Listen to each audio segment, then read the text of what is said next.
Ah, yes, Palworld, a game that some people say you should absolutely be playing, and others say you absolutely should not be playing, and others say that despite its enormously fast growth, almost seemingly overnight, it may just disappear tomorrow and just be forgotten about. And in this video, I kind of want to dive into my own personal opinions of the game. Full disclosure, I did not buy it on Steam. I actually got it through Game Pass. Also, this is a perfect game with no flaws whatsoever, I promise. And no, I never figured out why that was happening. And every time I would get close to the character, it would just stop. So I really have no clue where that issue came from, nor what started it. So I just kind of ignored it and reminded myself that this is very much a work in progress game. So let's talk about some of the controversies around this game first, and then we'll dive into some of my own impressions and personal opinions regarding the game. And one of the biggest ones that I see a lot is that it was AI generated, or that parts of it were AI generated, which I think, at least as of the date of recording this video, which was January 22nd, 2024, those don't seem to have been proven. Now, apparently some people have said that the developers have a little bit of a history around AI, which AI is an entirely different topic. I don't support AI art. And if something does come out a little bit later on down the line that AI was in fact used, I would pull away from the game pretty quickly. Now, the next thing I want to talk about is how this game is a, air quotes, ripoff of Pokemon in a lot of people's eyes. However, I personally would really love to know how much of it was, because someone did a big breakdown, right, of how closely related some of the Palworld pals were, you know, related to, or how similar they were to certain Pokemon. And honestly, even some of the pals in the artwork for the game do bear resemblance to certain Pokemon for sure. Now, this game has also been called, quote unquote, Pokemon with Guns. And I feel like that's definitely, I mean, if you want to call it that, I'm sure you could. And part of the reason I wanted to check it out was because I wanted to see if that claim was true or not. I wanted to see if it held up. And there were also a lot of people that were saying this game was just kind of thrown out there. And honestly, I'm not here to comment on whether or not it was thrown out there or the state that it was released in, but I am here to comment on how incredibly fascinating this game's absolute explosion in popularity was. Because when you look at this game kind of at its base layer, it's a survival game with various creatures that have various abilities that you can capture and then retain at a base and then use in battle throughout your adventures as you level your character up and acquire more and more and more powerful companions known as pals to just help assist you on that journey.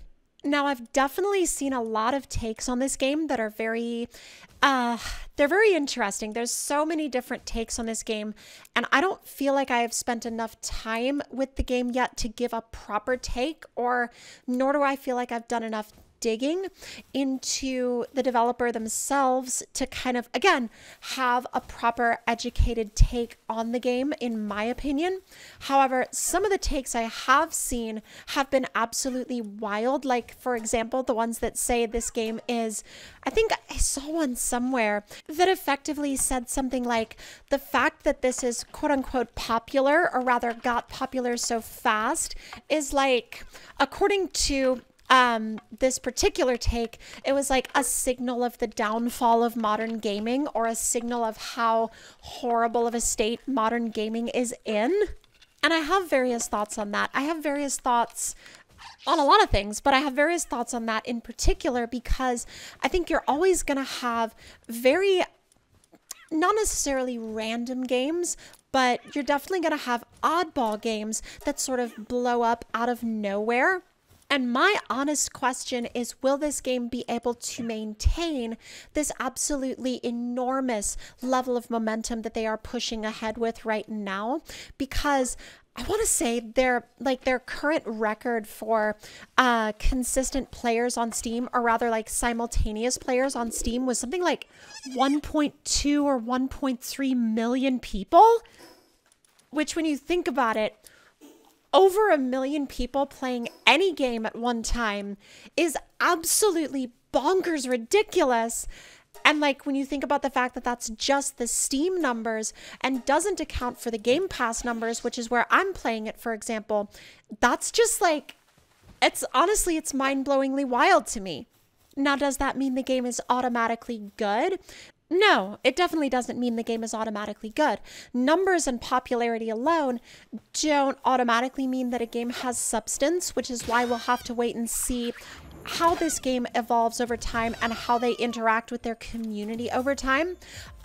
Side note, the particular pal that is following me around right now, it's essentially very combat inclined and accidentally completely knocks out several other pals that I was originally intent on capturing, but that particular one that I had with me was not interested in that.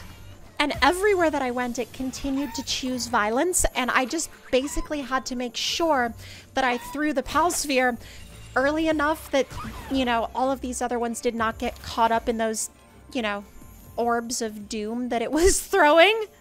Now, as far as the game world itself goes, it does have kind of an endearing vibe and feel, although the more time that I find you kind of spend in it, the more you start to like look around and you're like, I've seen that tree how many times? And that's something I'm kind of keeping an eye on as I continue to play the game, because I wonder if after a while these environment assets will begin to make the world feel a little bit less interesting. I think it's interesting now because obviously it's very new and it's very interesting as a whole at the moment, and there's a lot of people playing it, which also drives interest and brings even more people on board and brings even more people into the game or wanting to either watch others play this game or just play it themselves. But there's always that question of, is the game world engaging enough on a long-term basis to make people continue to want to spend that amount of time in it? And then, of course, there's also a lot of the people that I would imagine that, at least based on some of the things I've seen, it seems like there's a not so small amount of people that would like to see this game get into a conflict with Nintendo over the fact that it is, that there are aspects of this game that resemble Pokemon. And that's honestly a really hard topic because on one hand, you have a game where you have, you know, Pokemon-esque characters, you know, fantasy animal-esque characters that can be captured in a ball that you throw at them after you get into a small battle, or you reduce their health a little bit or reduce their stamina a little bit, and then they can be quote-unquote captured. You also have a collection that you are trying to complete, and obviously y'all can draw the comparisons yourselves as to where, yeah, there's a lot of similar elements to Pokemon in this game, and that's pretty much undeniable. However, that also brings up the question of what equals inspired by versus stolen from. Because for all intents and purposes, none of the elements in this game were quote unquote like one for one directly stolen from Pokemon, at least none that anybody knows of. And I'm sure that if, you know, they were, I'm sure Nintendo would have knocked on their door a long time ago. And that's another thing, because if there were if there was direct design theft, I don't know if Nintendo would have allowed this game to get as big as it has, because this game, make no mistake, yeah, it hasn't been around for very long, but it has become huge very quickly. And I don't know. I just don't know if Nintendo would have allowed that to happen had they actually assumed genuine theft had happened here. And I'm sure that there's always going to be that element of people that are diehard fans of the Pokemon franchise wanting to almost defend their almost like defend their ground, and then they look at, say, Palworld, and their first instinct is to say, you know, absolutely not, we must defend our baby, the Pokemon franchise. But I don't know. I keep going back to my thought earlier of how if Nintendo genuinely thought that this was a quote-unquote problem for Pokemon, I feel like they would have already gone after them. But I also could be entirely wrong, and there could be a lot of things going on behind the scenes that nobody knows and is public knowledge to no one at the point of recording this video. So at this point, I mean, we really have just, you know, we have a couple of options. We have the options of, you know, playing the game or not playing the game, or, you know, staying away from the game altogether.